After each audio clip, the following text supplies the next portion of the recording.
Good morning. It's Wednesday, the 3rd of June, 2026, and you are listening to 6 Minutes of Silence.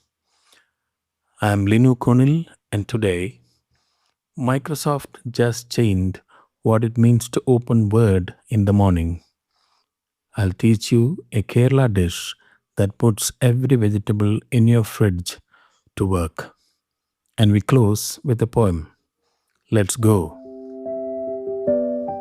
Microsoft's biggest developer conference of the year, Build, opened in San Francisco yesterday. And buried in the keynote was an announcement that, if it works as advertised, will quietly change the way hundreds of millions of people work. Starting later this year, in Office 365, Word, Excel, PowerPoint, Outlook, agent mode will become the default. Not an opt-in, not a button you click. The default way you open Word in the morning will involve an AI agent already sitting there, ready to draft, ready to edit, ready to act on your behalf. Microsoft also announced Project Polaris, their own AI coding model that will replace GPT-4 inside GitHubCopilot by August.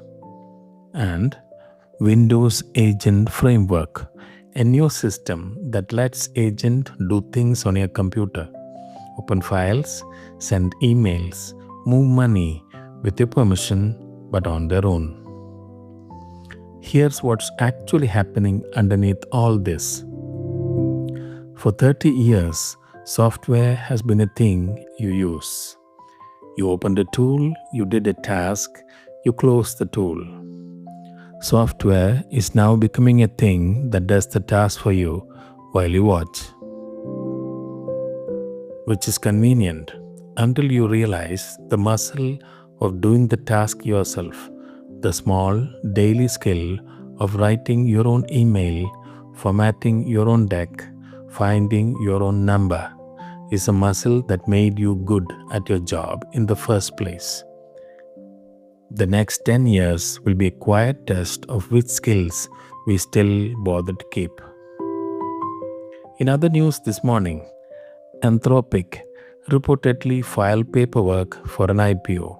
If approved, they could become the first frontier AI company to list on a public stock market, possibly ahead of OpenAI.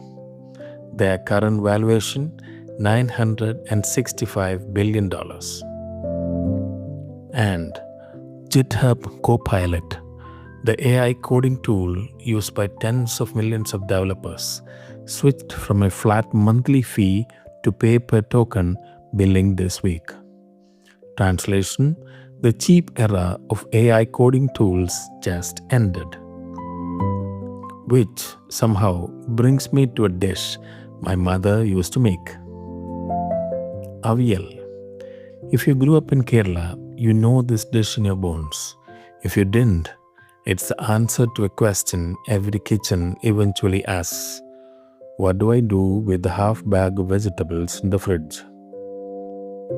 Pick 4 or 5 vegetables, anything. Carrot, beans, pumpkin, drumstick, raw banana, yam. Doesn't matter. Cut everything into the same shape. Long batons, the length of your finger. Into a wide pan, the vegetables, half a cup of water, half a teaspoon of turmeric, salt. Cook covered until just tender, about 8 minutes. Meanwhile, grind half a coconut with 2 green chilies and a teaspoon of cumin, a coarse, wet paste. Add the coconut paste to the vegetables, splash in a few tablespoons of curd. Slightly sour curd is better. Stir gently, don't break the vegetables. Off the heat, a teaspoon of coconut oil drizzled on top, a few curry leaves crushed in. Cover for a minute, let everything breathe together. Eat with rice, it tastes like home. even if your home was somewhere else. And now, a poem from 50 Rooms of Silence, my book published by Romanson, with a kind word from Dr. Shashi Tharoor. This one's called Corporate Chronicles. After a new segment about agents that will draft your emails, it might land a little differently. Hot on my heels, pounding on my head, the rules they invent to ruin peace instead. The urgent turned routine, the routine turned wild, every ping a plot twist, every smile mild. Decks dressed in jargon, meetings dressed to kill, we brainstorm the obvious while time just stands still. My screen's not a canvas, but a cage of demands where vision gets filtered by too many hands. But somewhere past the noise, beyond the mental traffic, lives a world I retreat to, the Bandram circuit.